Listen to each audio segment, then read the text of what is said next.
I'm gonna go ahead and keep it a buck and say that Wonder Woman 1984 is not as bad as everyone is making it out to be. Now, is it the best movie that I've ever seen? No. Is it the best DC movie I've ever seen? No. Is it better than the original Wonder Woman? No. But at the same time, it's not like horrible. It has an interesting story, great acting, and Wonder Woman is just cool. She's perfect. Gal Gadot, she does a beautiful job playing this character. The issue is that the movie is inflated and over bloated with so many useless moments that it feels like it should have been an hour and a half movie. It's an hour and a half story in a 2.5 hour movie, and so if it was cut down significantly, then that would be so much better. Now, of course, I'm going to jump into some spoilers for Wonder Woman 1984, so I'm giving you a heads up beforehand, but I would say that the very beginning part of the movie where she is a little girl on Themyscira, you can cut that out. You don't need that. You honestly should have started the movie off with her daily routine and having her going to work, because that's basically where the story begins. I know they're trying to show us that she has become Wonder Woman and she's saving people, but it is extremely goofy, the very beginning of the movie, where she is like really saving these people, but in like the most campy way possible. Like, I don't know if that's where they were going for, but it just seems like they could have cut that whole part out and started with the story with her going to work, and that is where we find the stone that grants you wishes. And honestly, I would cut out the Cheetah character altogether.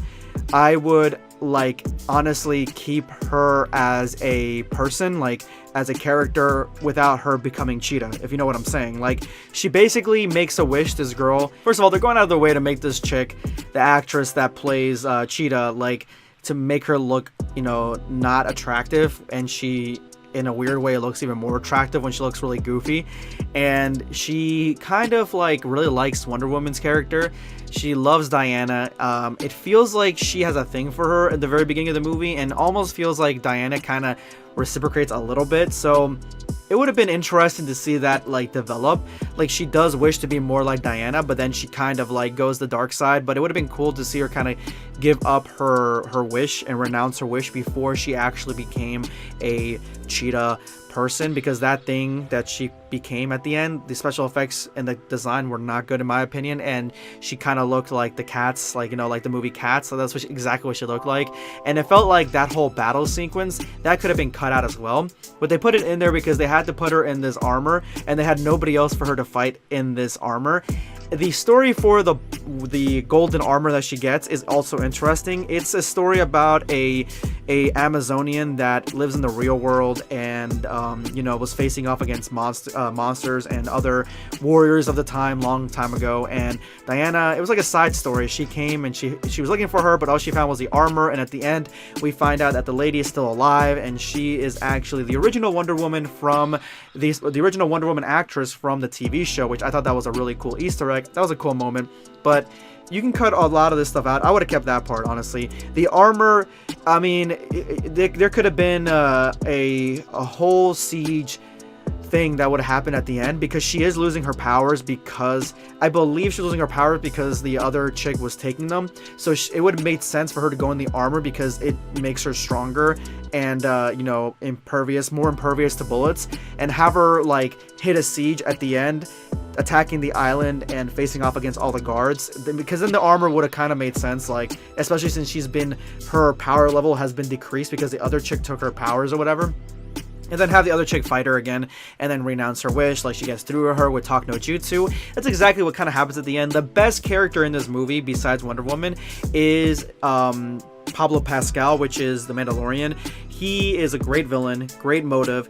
He gets the wishing stone and decides to become the wishing stone, and then people make wishes on him, like he holds their hand, they make wishes, and then he takes something back. That's how it works. I love that whole aspect of the movie. That whole wishing stone aspect was great. The ending where basically the world was about to end in a nuclear war because everybody got their wishes, and it's like a whole apocalyptic ending. Like, can you imagine if everybody got the wish that they wanted? Like, they're wishing for crazy things, like really sick things, and of course people dropping dead and stuff like that. Like, people, I wish, you know, ethnic cleansings and stuff like that. Like, really horrible stuff is happening at the end, and Pablo Pascal is just too engulfed in all that greed to really care until he realizes that his son's gonna get nuked. He renounces his wish, which renounces everything else, and everything goes back to normal. Of course, he should be arrested at that point, but there's also this side point where Gal Gadot, she's holding the stone at the beginning, and she wishes in her head that she could have her ex-boyfriend back who died in World War One. And then there's this cute story of him coming back in somebody else's body, and they,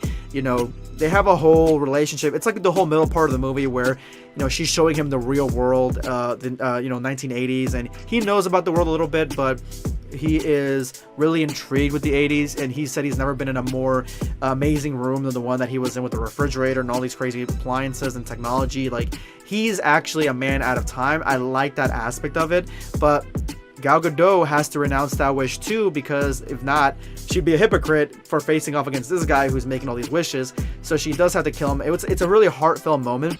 The very ending of the movie, in my opinion, really works. And so I can't say this movie is as bad as everyone's saying it is. I think that it is pretty decent movie. I would give it a 7 out of 10. There are worse movies out there like Suicide Squad. It's way better than Batman vs Superman. It's not as good as the first Wonder Woman, but I think that it's on the same wavelength of Man of Steel, in my opinion. Not better than Aquaman. I liked it better than Shazam because I wasn't as invested into Shazam, really. But yeah, it's not the best, but I'll make a list on my Twitter account and show you guys which DC movies are my favorites as of now. But yeah, I don't think it's that bad. 7 out of 10. It could be better, but you know, it wasn't too bad. I could watch it again. It wouldn't be horrible. The acting is just too good, and Gal Gadot as Wonder Woman, she's been carrying this shit DC for a while now on her own. So, you know, you guys stop being mean. Give her a break on this movie. I know it's not perfect. The CGI is terrible. Her running and flying is also bad. CGI wise, it just looks really goofy. Yeah, that's the part that's really bad. Anyway, guys, let me know in the comments below what you guys think of Wonder Woman 1984. This is going to be Sunscape signing off. Take care, guys.